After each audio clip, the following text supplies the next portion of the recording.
Hi అండి, అందరికీ నమస్తే. Welcome to our channel. ఇవాళటి మన ఛానల్లో పన్నీర్ మసాలా ఎలా ప్రిపేర్ చేయాలో చూద్దాము.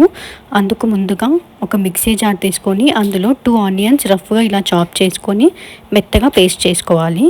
ఇలా మెత్తగా పేస్ట్ అయిన తర్వాత ఒక ప్యాన్ తీసుకొని అందులో 3 టేబుల్ స్పూన్ ఆయిల్ వేసుకొని ఆయిల్ కొంచెం హీట్ అయిన తర్వాత మనం ఆనియన్ పేస్ట్ చేసి పెట్టుకుంది మొత్తం ఇందులో వేసేసి ఒకసారి చక్కగా మిక్స్ చేసుకుందాం. ఆనియన్స్ ఇలా ఫ్రై అయ్యేటప్పుడు అదే మిక్సీ జార్లో 4 టమాటోస్ తీసుకొని ఇలా రఫ్గా చాప్ చేసుకొని 5 to 6 కాజు వేసి అది కూడా మెత్తగా పేస్ట్ చేసుకుందాం. అది మొత్తం ఇందులో ఆనియన్ పేస్ట్ అందులో టమాటో ప్యూరీ వేసేసి ఒకసారి మొత్తం మిక్స్ చేసుకోవాలి. ఇది ఆనియన్ టమాటో పచ్చివాసన పోయేంత వరకు ఒకసారి చక్కగా మిక్స్ చేసుకొని కొద్దిసేపు మూత పెట్టుకొని ఒక 5 to 10 minutes వరకు ఇలా కుక్ చేసుకుందాం. లైట్గా ఇలా ఆయిల్ రిలీజ్ అయ్యేటప్పుడు 1/2 టేబుల్ స్పూన్ పసుపు, మనకి టేస్ట్కి తగ్గట్టుగా సాల్ట్ ఇంకా కారం వేసుకోవాలి. ఒకసారి మొత్తం మిక్స్ చేసుకొని మరో 5 to 10 minutes వరకు కుక్ చేసుకుందాం. ఇలా ఆయిల్ సపరేట్ అయ్యేటప్పుడు ఇప్పుడు మనకి స్పైసెస్ అన్నీ వేసుకుందాము. 1 టేబుల్ స్పూన్ వేయించి పొడి చేసుకున్న ధనియాల పౌడర్, 1/2 టేబుల్ స్పూన్ జీలకర్ర పౌడర్ ఆప్షనలే అండి. 1 టేబుల్ స్పూన్ గరం మసాలా. జీలకర్ర పౌడర్ జస్ట్ డైజెషన్కి మాత్రం నేను 1/2 టేబుల్ స్పూన్ వేసిన. ఈ స్పైసెస్ అన్నీ ఒకసారి చక్కగా మిక్స్ చేసుకొని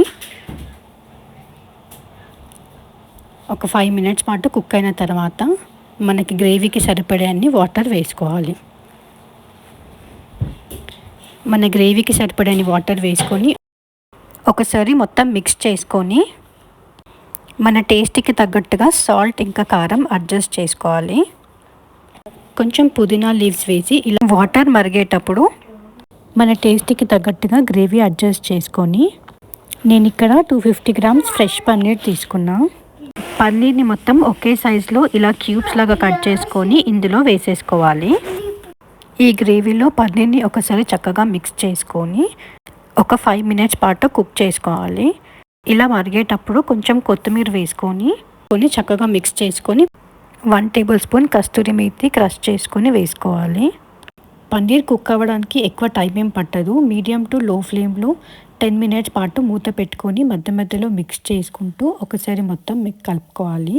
రైస్లో, బగారా రైస్లో, చపాతీలో చాలా టేస్టీగా ఉంటుంది.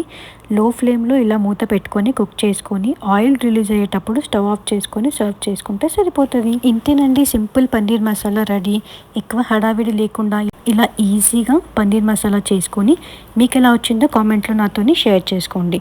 ఈ వీడియో నచ్చినట్టయితే లైక్ చేయండి. మరెన్నో ఇలాంటి వీడియోస్ కోసం నా ఛానల్ని సబ్స్క్రైబ్ చేసుకోండి. Thanks for watching. Thank you.